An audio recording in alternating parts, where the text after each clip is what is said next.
He was braver than your usual rock star. Was he a girl? Was he a boy? What was he thinking?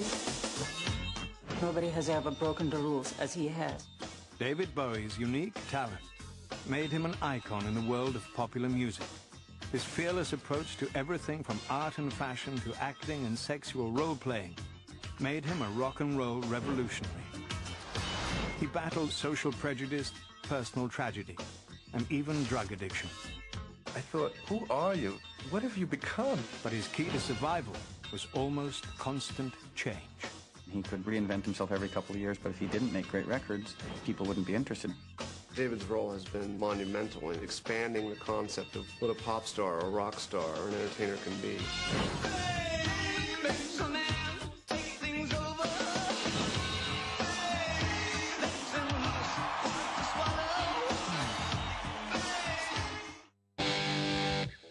David Bowie began his wildly unconventional life in an ordinary working-class London neighborhood. For the conservative post-war residents of Brixton, playing by the rules was the key to success. But by rejecting conformity, David Bowie would ironically become Brixton's most famous native son. Now Ziggy played guitar.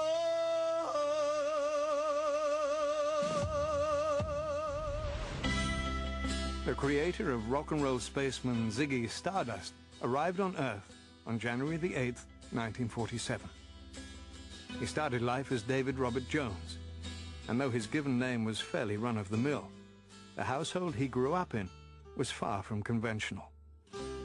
His parents, Hayward Jones and Peggy Burns, were unmarried. David was the couple's first child together, and each of them already had other children from previous relationships. In fact, it wasn't until David was 8 months old that Hayward and Peggy were wed. David's mother was an assertive, no-nonsense woman who worked part-time as a movie theater usherette.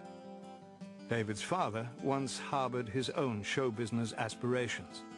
His first wife had been a singer, but his efforts to launch her career had failed. By the time David came along, Hayward Jones had become a public relations man for an orphanage. His father was a small, quiet, quite studious man, very gentle, very sweet. I never heard him raise his voice. His mother, she was a little sterner.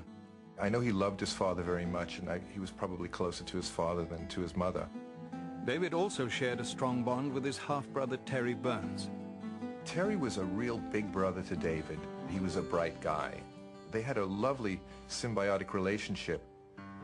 Terry was very much his best friend, and he loved him very much. David idolized his brother. Terry was David's protector, and often helped his shy little brother cope with a dark cloud that hung over the Jones family. A number of their mother's relatives suffered from schizophrenia. Some had been institutionalized. Others had committed suicide. It's been fairly well recorded that my family is pretty rampantly, what's the word? I'm not so sure how much of it is madness. I think that there's an awful lot of emotional and spiritual mutilation goes on in my family. The specter of mental illness haunted young David and was rarely discussed outside the Jones home. Although he didn't fully understand the ongoing problem, David felt it made him different from other children. In 1956, 9-year-old David lost daily contact with his brother when Terry enlisted in the Royal Air Force. A year later, the Jones family moved to the London suburb of Bromley, where David soon made new friends. He was always a great thinker and a great worker out of things. And he was a neat, tidy little boy, the kind of boy that Mum likes you to bring home. The well-behaved youngster quickly fit into the suburban setting and joined a local Boy Scout troop. Soon after we'd enrolled, we started talking about music straight away. David loved all things American, especially the country's latest export, rock and roll. We were listening to the stuff that was out and that shocked our parents. Elvis Presley, Fats Domino, and Little Richard. Ready, set, go, man, go! Little Richard was different from every other performer on the music scene.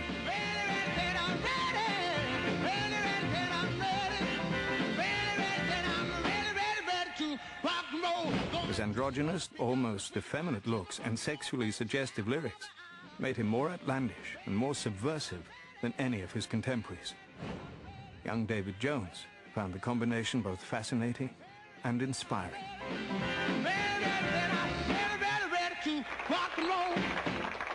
I wanted to be a white Little Richard at 8, or at least his sax player. David had already sort of prepared himself for fame, you know, even when I met him at 9, you know, he was kind of already going that direction. In 1958, David began attending Bromley Technical School, where art was his favourite subject.